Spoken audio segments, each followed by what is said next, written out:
বাংলাদেশের ভালো ভারতের চেয়ে বেশি কেউ চায় না। জয়শঙ্কর অর্থাৎ বাংলাদেশের ভালো ভারতের চেয়ে বেশি কেউ চায় না, অর্থাৎ ভারতই একমাত্র বাংলাদেশের জন্য সবচেয়ে বেশি ভালো চায়, এই জিনিসটা বোঝানো হয়েছে। যা বলেছে জয়শঙ্কর, ভারতের যে পররাষ্ট্রমন্ত্রী জয়শঙ্কর, উনি বলেছেন এই কথা। এটা নিয়ে একটা নিউজ দেখলাম, এই নিউজটা পড়বো। বাংলাদেশের ভালো ভারতের থেকে বেশি কোনো দেশ ভাবে না, এবং যেটা ভারতের ডিএনএতে আছে বলে আমি দাবি করেছেন ভারতের পররাষ্ট্রমন্ত্রী সুব্রমণ্যম জয়শঙ্কর। বুধবার দিল্লিতে একটি অনুষ্ঠান শেষে তিনি এই মন্তব্য করেছিলেন।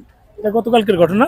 জয়শঙ্কর বলেন, আমার মনে হয় ওই বৈঠক অর্থাৎ বিমস্টেক যে বৈঠক হয়েছিল, সম্মেলন, মূল যে বার্তাটা দেওয়া হয়েছে সেটা হলো ঐতিহাসিক দিক থেকেই ভারতের সঙ্গে বাংলাদেশের সম্পর্ক অত্যন্ত ইউনিক। এটা আসলে দু দেশের মানুষের সংযোগ অন্য যে কোনো দেশ আমাদের থেকে বেশি বাংলাদেশের ভালো চাইতে পারে না। এটা হচ্ছে বিষয়, এটা একেবারে আমাদের ডিএনএতে রয়েছে। একজন শুভাকাঙ্ক্ষী ও বন্ধু হিসেবে আমরা বিশ্বাস করি ওরা মানে বাংলাদেশ সঠিক পথে হাঁটবে এবং সঠিক কাজ করবে, এটা উনি বলেছেন।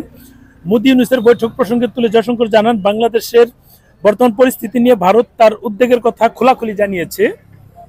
আর বৈঠকে বাংলাদেশের প্রধান উপদেষ্টা কে মোদি কি বলেছে সেই প্রশ্নের জবাবে জয়শঙ্কর বলেন, সেখানে মৌলবাদীকরণের যে চেষ্টা চলছে তা নিয়ে আমাদের চিন্তা রয়েছে।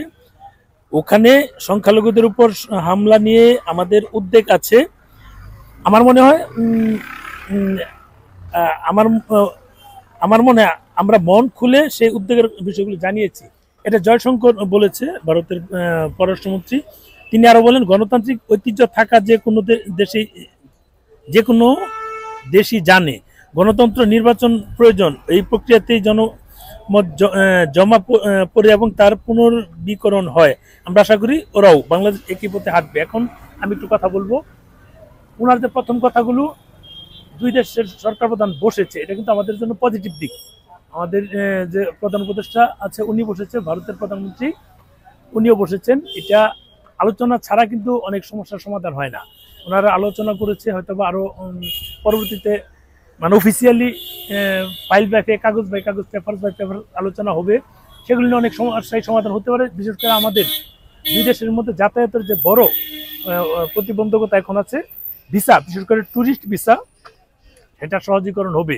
এটা কিন্তু অলরেডি একটা ঘোষণা এসেছে। আমাদের যে রাজশাহীতে নিযুক্ত ভারতের সহকারী হাই কমিশনার, উনি কিন্তু হিলিতে একটা প্রোগ্রামে গিয়ে এই কথা বলেছে যে খুব সহজে দ্রুতই উচ্চ পর্যায়ে আলোচনা শেষে ট্যুরিস্ট ভিসা খুলে দেওয়া হবে। তার মানে আলোচনা নিশ্চয়ই চলছে। তখন যে তারা বসেছিল, এটা পজিটিভ দিক। এটা আমাদের দুই দেশের সাধারণ মানুষের জন্য পজিটিভ দিক। আমি এই হাসপাতালে আসলাম, এখানে কিন্তু লোকজন খুব কম, বাংলাদেশের লোকজন খুব কম। আমি এই হাসপাতালে একটা আপডেট দিয়েছি, এটা নিয়ে আরো একটা রিভিউ দিব। এখানে যে হাসপাতালের যে আর্থিক একটা বিষয় নিয়ে পরবর্তীতে সেটা জানাবো, এখন আর জানাচ্ছি না। সেগুলো কিন্তু এখানকার হাসপাতালগুলো সরকারকে জানিয়েছে, তাদের প্রবলেম হচ্ছে কি কি হচ্ছে জানিয়েছে। ওই হিসাবে কিন্তু ভারতীয় সরকার আশা করি নতুন যে স্টেপগুলো নিয়েছে, প্রকৃত রুগী তারা কিন্তু ভিসা পাবে। এটা ভিসা পেলে কিন্তু এখানে রুগী বাড়বে। আমাদের যারা এই ট্রাভেলের সাথে যুক্ত আছে তাদের টিকিটিং এর বিষয় থাকে, সেগুলো বাড়বে, সবকিছু বাড়বে আশা করছি। দেখা যাক কি হয়। শেয়ার দিন ভিডিওটা, অনেকেই জানুক।